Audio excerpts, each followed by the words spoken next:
the first game that we're going to be talking about today is the Thursday night football game between the Philadelphia Eagles and the New York Giants.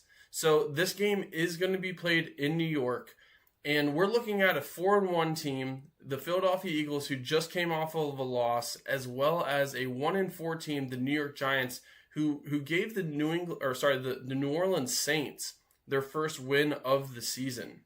This is a game where both teams are going to be hungry. Jackson Dart did not play well against the New Orleans Saints. He had 2 interceptions, and then he also had a fumble as well in that game.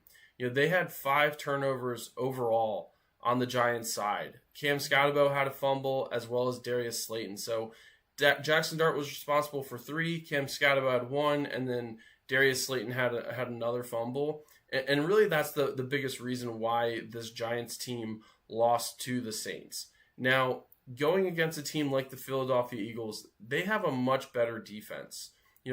One of the most interesting matchups when I think about this game is what it's going to look like when you're seeing Cam Scatterbo run against this defensive line and these linebackers of the Philadelphia Eagles. Jordan Davis and Jalen Carter should be very busy trying to wrap up Cam Scatterbo. This is a runner that gets most of his yards after contact. He is known for lowering his shoulder, getting into the defender, and just trying to keep pushing the pile. The one aspect of this game that I'm really curious to see is, what does the passing game of the Giants look like, again, without Malik Neighbors?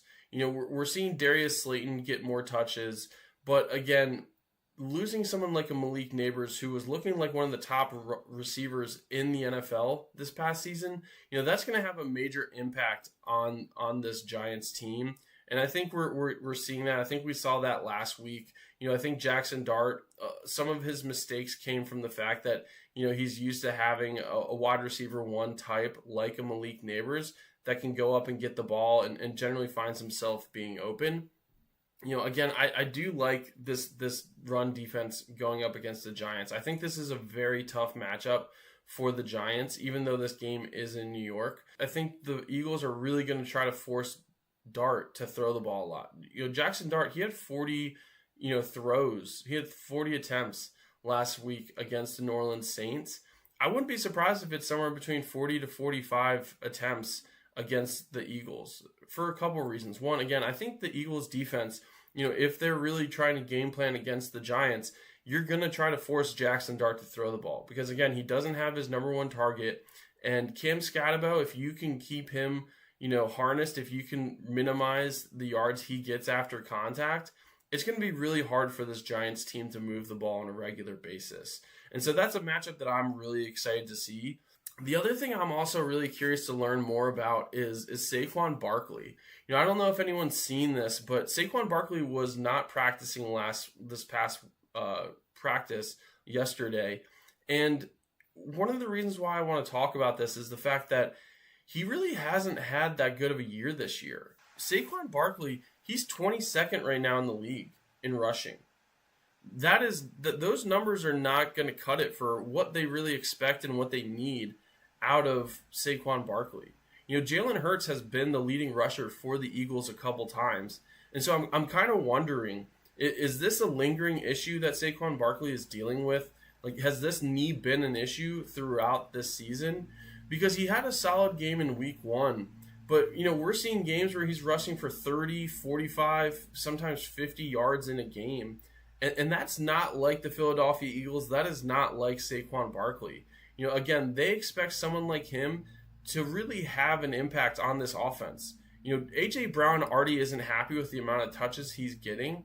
And so you'd expect a lot of those touches to be to Saquon Barkley and a lot of that production be coming out of Saquon Barkley. But you're not really seeing that. It's a lot of Jalen Hurts running the ball. Jalen Hurts is 33rd in the NFL.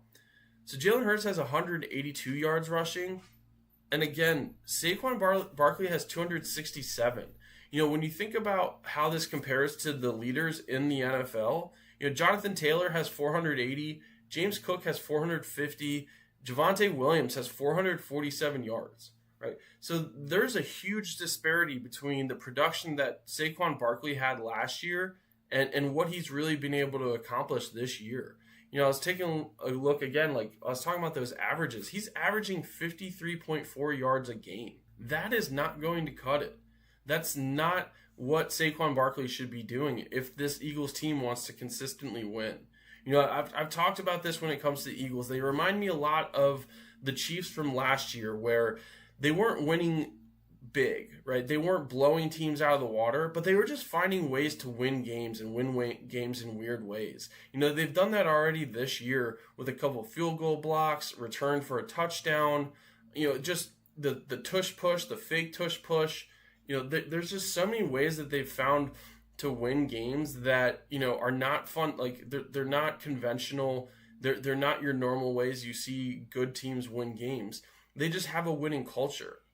Jalen Hurts is one of those quarterbacks where he's not going to throw for 300 yards just for the fun of it. He's just not. He's one of those guys where he does whatever he needs to do in order to win the game.